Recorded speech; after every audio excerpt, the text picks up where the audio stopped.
Outside, the sun boiled the concrete parking lot, the rays peeking out from behind the casual cloud. An elephant, or perhaps a hippo, grazed by, having not rained in a few days. The atmosphere felt hotter than it was. The two sat quietly, the waitress now filling their cup for the 12th time. She questioningly looked at the two, who obliviously stared at the device that sat between them.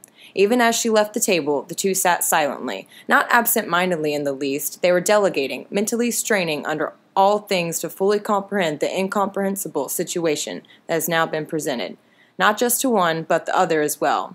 Their stares, their thoughts, their ideas could not be any more vastly different, deliberating the concepts of time, as time itself slipped by unnoticed. These thoughts, good versus evil, knowledge versus ignorance, truth and justice versus flaw and corruption, spun the webs of intricacy that fluttered as neurons between the two. An entire conversation, no, an entire college lecture, an extended one for that matter, could have been taught and had just from the single affixation of two minds. It felt like hours, days before one of them spoke.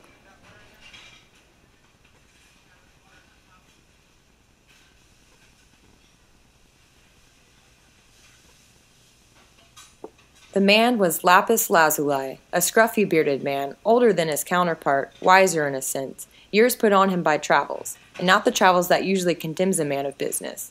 Lapis is the not-so-proud owner of the device that has placed miles between the two men.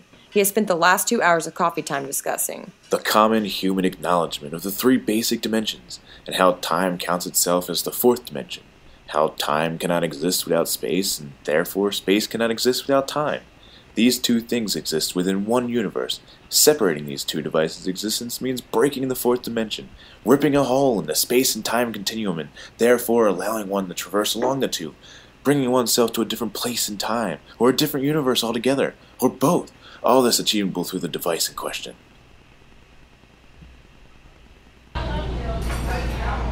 You know, if you don't comprehend any of this, you can just tell me. Lapis Lazuli, the counterpart to the time-traveling man and coffee connoisseur, has sat quietly on the receiving end of a 2-hour lecture on time travel. He is a younger man, no beard, not yet anyway, and is not a genius of time or space in any weight of the matter. However, he has been relatively receptive of the idea, and has neither died of a brain aneurysm nor left the cafe in a heated fit, before ironically coming to an abrupt end in the street.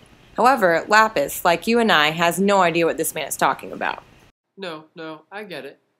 Lapis Lazuli, the bearded one, nods. He has never had a subject so understanding of the idea. This is the furthest he has gotten in any scenario thus far. It was hard enough getting past the slamming the door in his face to even make it past the conversation aspect. Well, regardless, he is here now, and he has virtually no idea where to go from here. So the plan is that I give you the device, you send me back using the device to who knows where, somewhere. I won't know where, but the problem will be solved, and I'll be gone. And then you have to destroy it.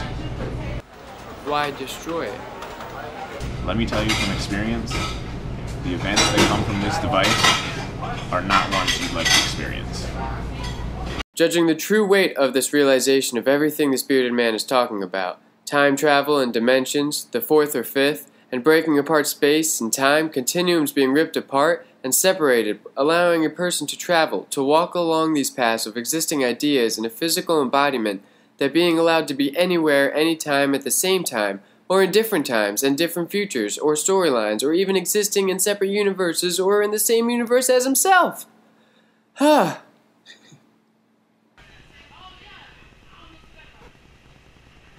do it. Alright, great. So then... Oh, aren't you going to pay for your coffee? Oh yeah, I almost forgot. That should do it.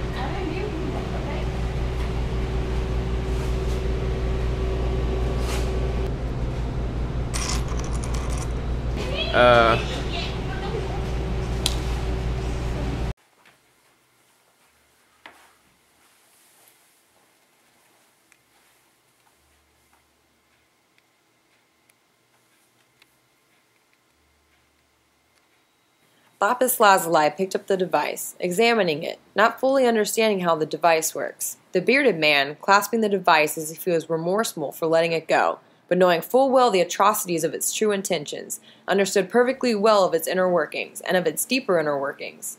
Was this the device reaching out to its owner on a level of otherworldly proportions, or just his cognitive relation to the birth and creation of the device that drew him to second-guess his scheme? In any way, it was shaken off by the disinterested party in continuing the abominable process he had undertaken.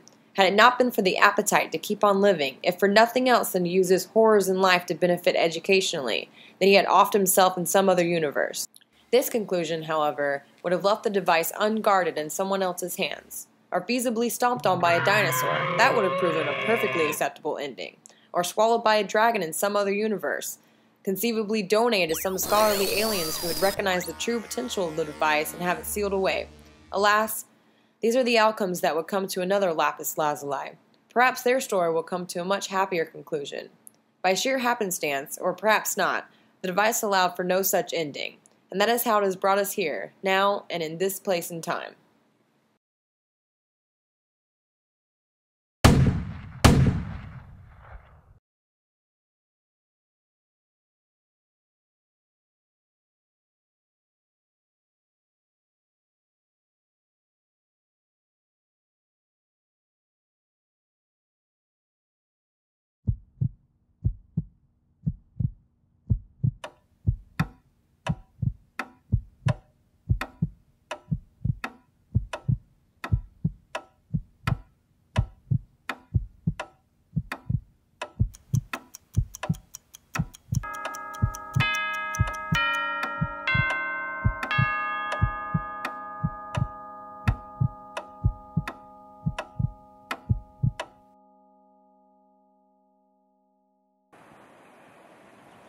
It was a rainy day. Rain was pouring down from the sky, as it had been for several hours, and for that matter, for several days now.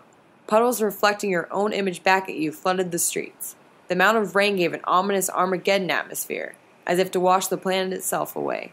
Lapis Lazuli sat there, staring at the bearded man, piecing together the 2-hour lecture where he had told him about of space and time, and how one can rip a hole in the space-time continuum, therefore allowing space and time, normally existing in the same universe, to separate. This separation allows the wielder to traverse along time as a pathway, allowing one to end up in another place, another time, a separate universe, a part of, but not separate from any other universe. Where time is the fourth dimension, space must therefore be the fifth. If the two must exist separately, it is then understood that for this to be possible, one must be able to travel dimensions and thus its universes. This idea, this philosophy, this theory, in its physical embodiment could and would have a catastrophic result on the weakest mind. One not prepared so eloquently for the ravishes of time would be mentally strained, stressed, or at the very least psychologically burdened. The mind, melting under stress, one could develop aggressive behavior, violent even, or at worst, a God complex.